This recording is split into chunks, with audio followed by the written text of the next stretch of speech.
दोस्तों नमो बुद्धाय। 29वां सर्ग शक्ति परीक्षण। दोस्तों बुद्ध चरित्र चंद्रोदय विनीत विक्रम बौद्ध जी का पुस्तक है।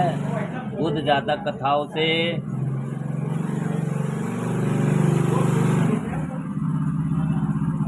19वां सर्ग शक्ति परीक्षण।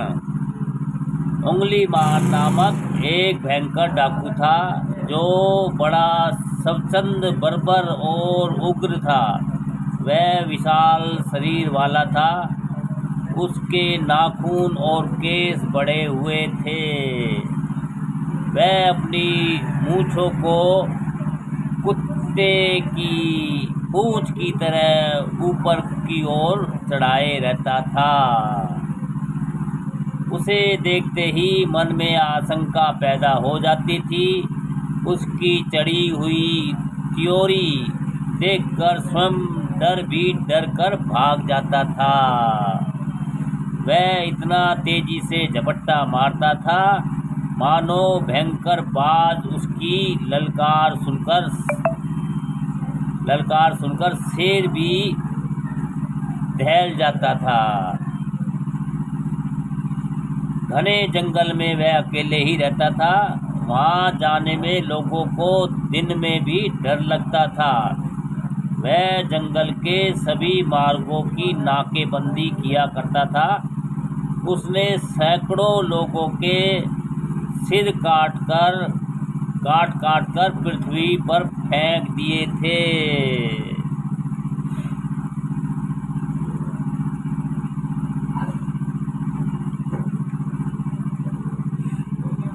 वह जिसे मारता था उसकी छोटी उंगली काटकर माला में गूंथ लेता था।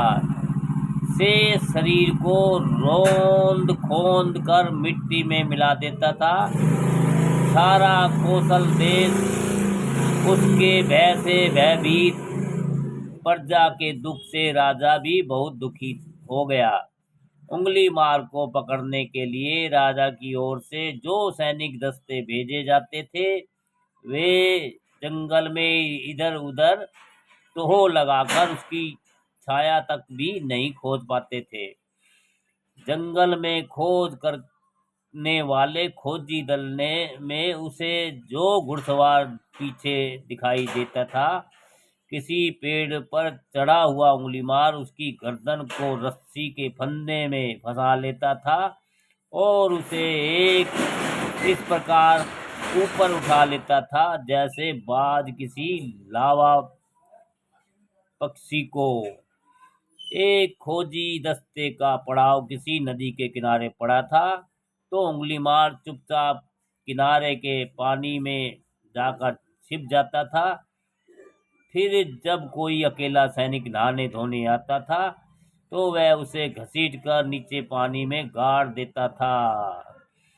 अनेक प्रकार से छल कपट करके वह एन कैन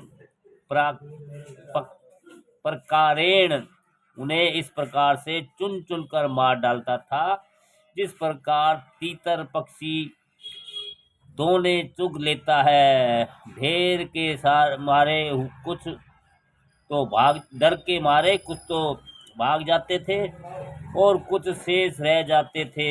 तब सामने आकर वह हत्यारा उन्हें मार डालता था। इस प्रकार बहुत से वीर सैनिक उंगलीमार के हाथ से मारे गए। वे उसे खोजते खोजते थक गए पर खोज नहीं पाए। जब दिन बे दिन उसका उपद्रव बढ़ता गया तो राजा बहुत संकित हो गया।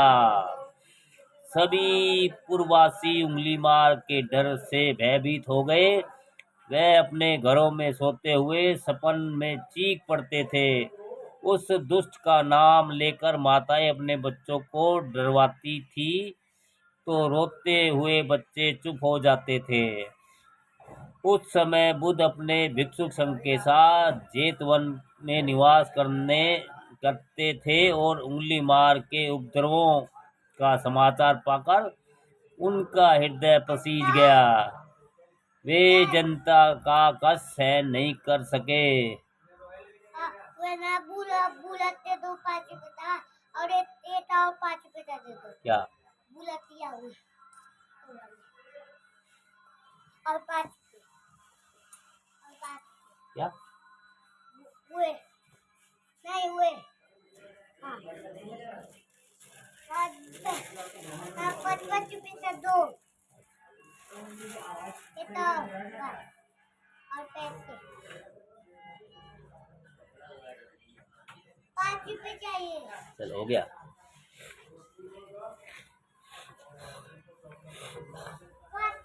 नहीं है नहीं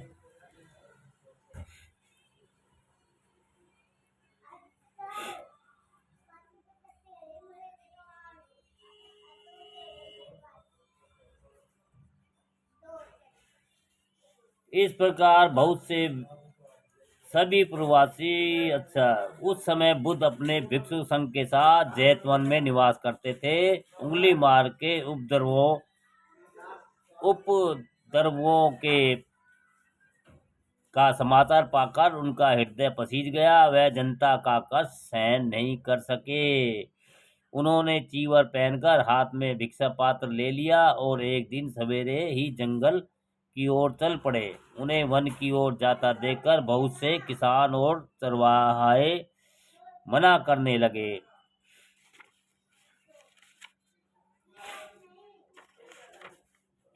हे मुनिराज, इस जंगल में उंगलीमार नामक भयंकर डाकू रहता है। आपका कंठ कितना ही कोमल है, उसकी तलवार उतनी ही कठोर है, इसलिए उधर जाकर अपने प्राण मत दीजिए। बहुत दिन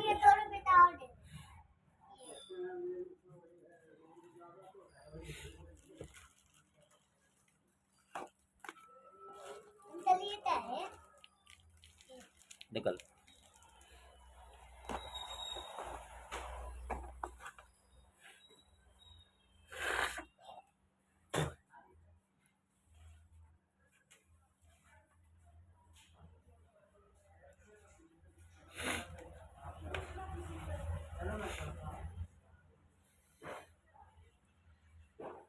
हे मुनिराज, इस जंगल में उंगलीमार नामक भयंकर डाकू रहता है। उसका कंठ जितना कोमल है, उसकी तलवार उतनी कठोर है, इसलिए उधर जाकर अपने प्राण मत दीजिए। बुद्ध उनकी बात सुनते तो थे, पर उन पर कोई ध्यान नहीं देते थे। वह बिल्कुल निर्भीक होकर अपने मार्ग पर चलते थे। एक पहर तक चलने के बाद करुण करुणानिधान बुद्ध ने जंगल के पास आकर उसमें प्रवेश किया। पहले कुछ दूर तक विरल जंगल पड़ा। रास्ते में टेसू के वृक्ष भरे हुए थे। उसके बाद सोगान और सरई के वृक्ष मिलने लगे और जंगल इतना घना हो गया कि रास्ता दिखाई नहीं पड़ता था।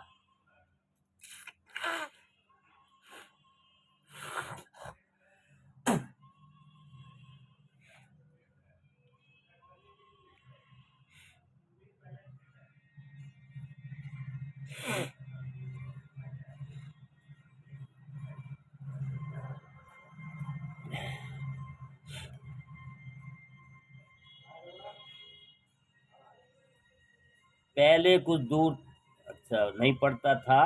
बीच बीच में चारों ओर पाकर हर बहेरा जामुन लोध और खैर के वृक्ष भी मिले हुए थे। ऐसा लगता था कि संसार में ऐसा कोई भी पेड़ पौधा न होगा जो इस जंगल में न हो। चारों तरफ गुल्म लता और पेड़ पौधों के जाल फैले हुए थे। वन की शोभा देखते ही बनती है, लिखने में तो वह सब नष्ट हो जाती। गुल लताएं, वृक्ष और बलरिया फैलकर प्राकृतिक पर्णकुटीर बनाए हुए थे। बीच बीच में झील, नदी और नाले थे, जिसमें भयंकर पाट और भयंकर पाट और खतरनाक घाट थे। भालू जैसे हाथी, शेर, सुअर एवं अनेक पशु पक्षी चारों ओर विचरण करते हुए बहुत शोर करते थे। वह घना जंगल जो बहुत ही भयावना था, बुद्ध को बहुत सुंदर जान पड़ा। उनके मन में ऐसी इच्छा होती थी कि शहरों और गांवों को छोड़कर 12 महीने वहीं जंगल में निवास करे। 2 कोस चलकर उन्होंने जंगल को पार कर लिया, पर उनकी सारी कोशिशें और मेहनत बेकार हो गई। उस जंगल में और तो सभी पशु पक्षी मिले, लेकिन मनुष्य की छाया भी कहीं देखने को नहीं मिली।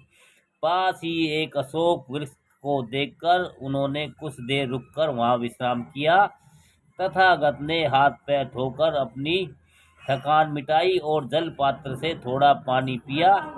उसके पश्चात रास्ते के दाएं बाएं देखते हुए वे उलट पैर लौट चले। सजग होकर सावधानी से चलते हुए उन्होंने 1 कोस रास्ता तय कर लिया। उसी समय उनके कानों में जलती सलाखों की तरह कण कर्कश आवाज सुनाई पड़ी।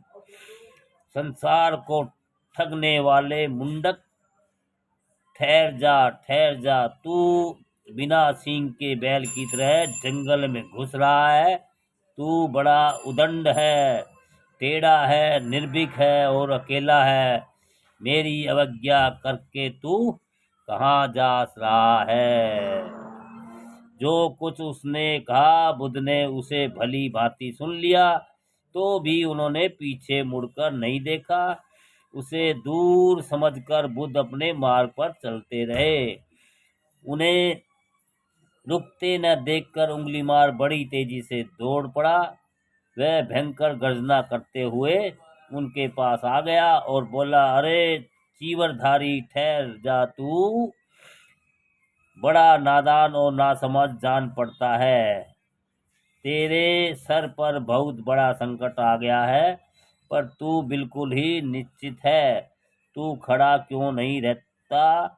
उसे आधी दूर तक आया हुआ समझकर तथागत चुपचाप अपने मार्ग पर चलते रहे।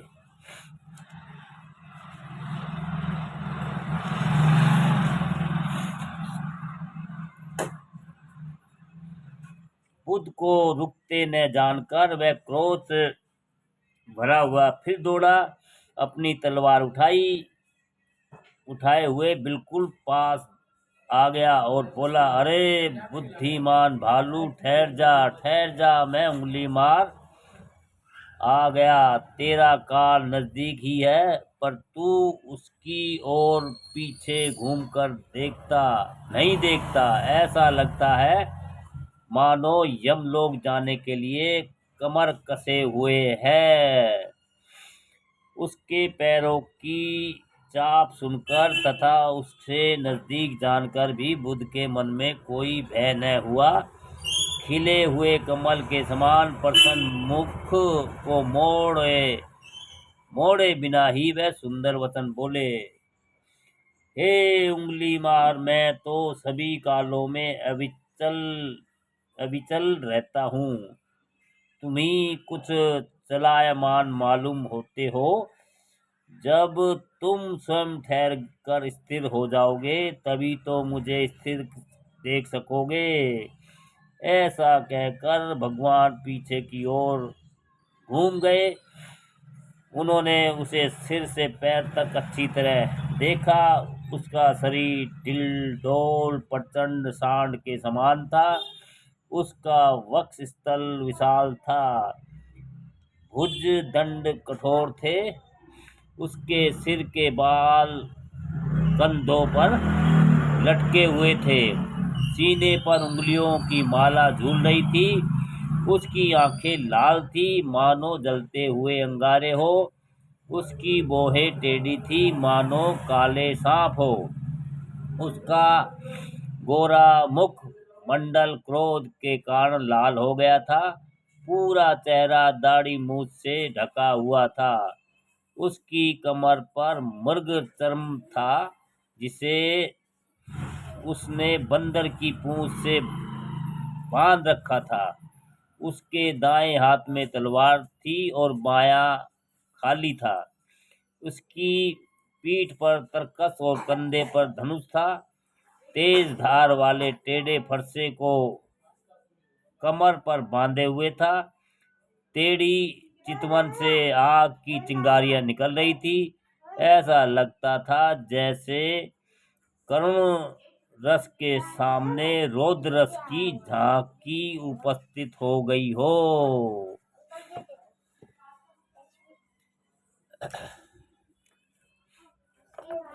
है 10 के, चलो भाग जाओ, पैसे नहीं आएंगे फिर, 2 लेगा तो चलो।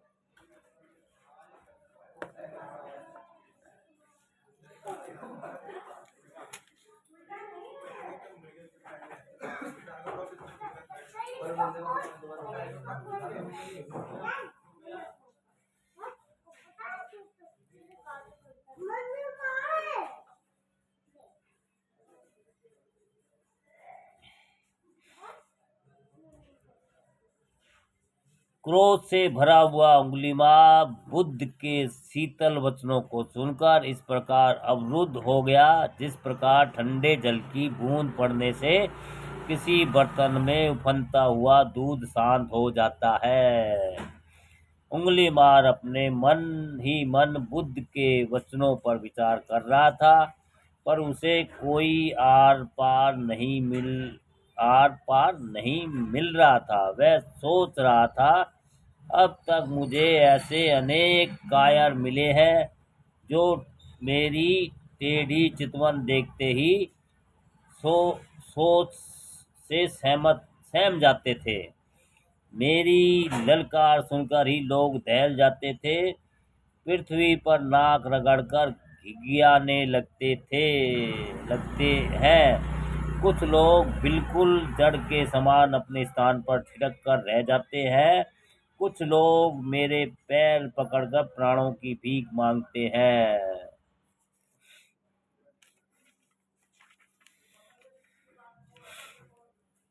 न डर पैदा होता है जिसे अपने मरने की जरा भी चिंता नहीं, और जिसे देखने से मन को सुख शांति प्राप्त होती है। यह मेरा नाम लेकर इस प्रकार संबोधित कर रहा है जैसे मेरा कोई बहुत ही घनिष्ठ आत्मीय हो। इस प्रकार का पुरुष तो आज मुझे पहली बार ही मिला है, जिसे देखकर मेरा सारा पुरुषार्थ कुंठित हो गया है। इसके व्यक्तित्व का दबाव इतना प्रबल है कि उसका निवारण करना या दमन करना बड़ा कठिन है। उसका प्रभाव बड़ा विलक्षण है। मेरा सारा शरीर शिथिल हो गया है, मेरी भुजाएं कुंठित हो गई है।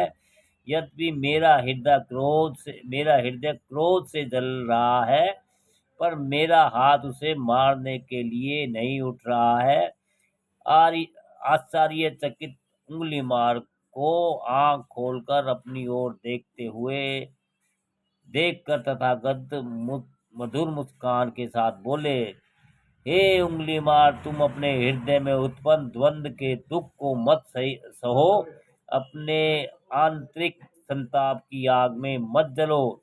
सभी प्रकार के संकोच छोड़कर मुझे बताओ कि आखिर तुम करना क्या चाहते हो। यह सुनते ही बलवान उंगलीमाल का मोह भंग हो गया। वह अपनी तेज तलवार संभाल कर बोला, मैं तुम्हारे पापी प्राण लेना चाहता हूँ। मेरी तलवार बहुत प्यासी है। मैं तुम्हारे जड़ मस्तक को काटना चाहता हूँ। तुम्हारी उंगली को काटकर इस माला में पिरोना चाहता हूँ। बुद्ध ने कहा, मैंने बहुत तुम्हारा बड़ा नाम सुना था। मुझे बताया गया कि तुम बड़े पुरुषार्थी और बलवान हो। मैं तुम्हारी शक्ति की परीक्षा लेना चाहता हूँ। मेरे मन में यही सबसे बड़ी इच्छा है। इसलिए पहले तुम मुझे शक्ति की परीक्षा दो। अगर परीक्षा में सफल हो जाओ तो मेरा सिर काट लेना।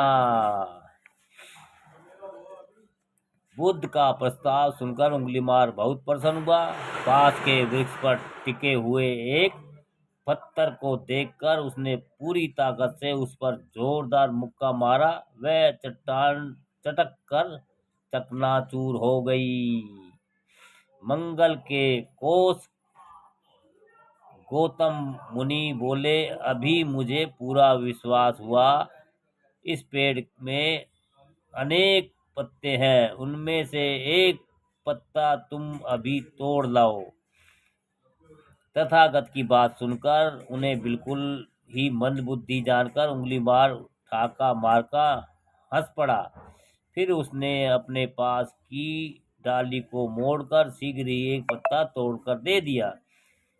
सामने देखते ही हुए तथागत बोले, तुम तोड़ फोड़ में बहुत प्रवीण ज्ञान जान पड़ते हो, लेकिन मेरे मन में अब भी यह संदेह बना हुआ है कि तुम तोड़ तो सकते हो, पर तोड़ने के बाद जोड़ भी सकते हो या नहीं। अपना पूरा बल और पुरुषार्थ लगाकर इस पत्ते को वहीं पर ले जाकर जोड़ दो जहाँ से तुमने इसे तोड़ा है। तभी मेरे मन में पूरा विश्वास हो जाएगा, मैं बहुत शक्तिशाली मान लूं। पत्ते को अपने हाथ में लेकर उसने बलपूर्वक उसके स्थान पर चिपका दिया, पर हाथ हटाते ही वह जमीन पर गिर गया। उसने बार बार अनेक प्रकार से कोशिश की। जब पत्ता किसी तरह नहीं जुड़ा तो मट मार बोला, यह टूटा हुआ पत्ता अब किसी प्रकार भी जुड़ने से नहीं जुड़ता, इस पर मेरा कोई जोर नहीं है। तथागत ने कहा, तब तुम इतने कमजोर हो कि इसे जोड़ नहीं सकते, तो तुम्हें तोड़ने का क्या अधिकार है?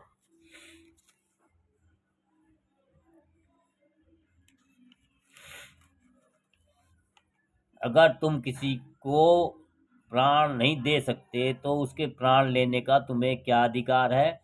शीघ्र मेरे प्रश्न का उत्तर दो। अपनी शक्ति के घमंड में भरकर तुमने बड़ा पाप किया है। अब होश में आओ और पश्चाताप करो। बुद्धि की बात सुनकर उसका मुख राख के समान मलिन हो गया। उसका मन इस प्रकार चलायमान हो गया जैसे हवा के जोर से पेड़ का पत्ता। उसका सारा शरीर इस तरह कांपने लगा जैसे भंवर में पड़ी हुई नौका। उसके हाथ की तलवार छूटकर जमीन पर गिर पड़ी। वह अपना बाहुबल भूल गया। उसका सब तेज तिरोहित हो गया। वह जड़ से काटे गए पेड़ के समान तथागत के के चरणों में गिर पड़ा। हे आनंद, रक्षा करो, रक्षा करो। तुम प्रणत जनों का कष्ट दूर करने वाले हो। मुझे अपने चरण कमलों में शरण दो। मैंने अपने सर पर पापों का बोझ लाद रखा है। मुझे संसार सागर से पार करो। जब तथागत ने उंगली मार के चित्त की को पश्चाताप से पिघलते हुए देखा तो उसे उठकर सांत्वना दी। फिर उसे देखकर चेतवन में आए। सब भिक्षुक उसे देखकर विस्मित हो गए। तथागत ने उसके केस काटकर उसे चीवर दान दिया। विधि पूर्वक उसे धम्म दीक्षा देकर संघ की शरण में ले लिया। उसी समय कौशल नरेश प्रसेन चित्त वहां आ गए। उन्होंने शक्ति पूर्वक बुद्ध को प्रणाम किया। उन्होंने भक्ति पूर्वक बुद्ध को प्रणाम किया। धीर बुद्धि वाले गौतम ने राजा से कुशल से पूछा। अपनी आंखों में आंसू भरकर राजा कहने लगे, जब तक उंगलीमार जीवित है तब तक कौशल देश की भलाई कैसे हो सकती है? गौतम मुनि बोले, हे राजन, अगर नया चीवर पहने हुए पंचशीलों के व्रत का पालन करने वाला उंगलीमार तुम्हें यहाँ पर मिल जाए तो तुम उसके साथ क्या व्यवहार करोगे? राजा ने सिर झुकाकर कहा, अगर मुझे ऐसा लाभ प्राप्त हो जाए तो शीघ्र ही मेरे मन में स्थायी शांति हो जाए और मेरा दुख दूर हो जाए। किसी प्रकार से अगर वह शुभ कार्य सिद्ध हो जाए तो मैं उसके चरण में मस्तक रखकर प्रणाम करूं। उसी समय तथागत का संकेत पाकर उंगलीमार अपने स्थान से उठकर आगे आया। वह आगे बढ़कर राजा प्रसन्नचित्त के सामने खड़ा हो गया। सब भिक्षुक चकित होकर देखने लगे।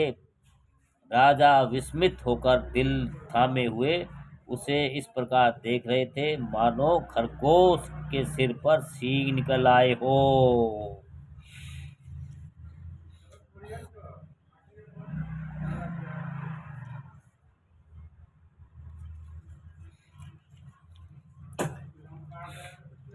महाराज ने पृथ्वी पर मस्तक टेक कर उंगलीमार को प्रणाम किया। फिर वह पूर्णतः संतुष्ट होकर बोले, बुद्ध की कृपा से सारे संसार में कोई भी कार्य संभव नहीं है।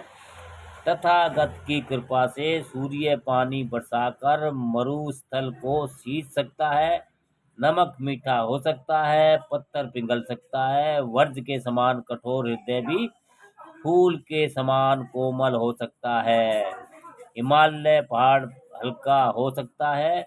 बुद्ध की कृपा से सब कुछ संभव हो सकता है। मुझे तो कुछ प्रेम का प्रसाद मिल गया। अनेक अनेक प्रकार से अर्जित का गुणगान करके महाराज प्रसन्नचित्त उनके चरणों में सिर नवाकर अपने घर चले गए। करुणा निधान बुद्ध के शीलों का निरूपण करते हुए राजा प्रसन्नचित्त अपने घर चले गए। उंगलीमार को आत्मसमर्पण का समाचार पाकर गांव और शहर के लोग बुद्ध का गुणगान करने लगे। विनीत विक्रम कहते हैं कि संसार में बुद्ध देव की ही यथार्थ देव है, ऐसा सोचकर ही कवि की लेखनी लोक पर भर में शेष बुद्ध के चरित्र का लेखन कर रही है। जो लोग उंगलीमार का यह चरित्र पढ़ेंगे या सुनेंगे उनके सभी सांसारिक दुख नष्ट हो जाएंगे तथा वह बुद्धि और विवेक प्राप्त करेंगे। दोस्तों, नमो बुद्धाय। दोस्तों, ये 29वां सर्ग था बुद्ध चरित्र चंद्रोदय पुस्तक से। और दोस्तों, शक्ति परीक्षण, उंगलीमार जो डाकू था, हत्यारा था, जो उंगली मार के उंगली काट के अपने गले में माला बना रखी थी उन्होंने, तो उसको बुद्ध के सामने जो आए तो उनका सब कुछ हार मान ली बुद्ध के सामने उन्होंने। दोस्तों, बुद्ध चरित्र चंद्रोदय विनीत विक्रम बोध का पुस्तक है दोस्तों। और भैया, हमारी वीडियो और जानकारी आपको अच्छी लगती है तो वीडियो को लाइक कमेंट शेयर भी करते रहिए। अगले नए एपिसोड में फिर मिलेंगे। ये 29वां सर्ग था, अब वो 30वां सर्ग हम फिर आपको कल लेके आएंगे। दोस्तों, सभी को नमो बुद्धाय, जय भीम दोस्तों।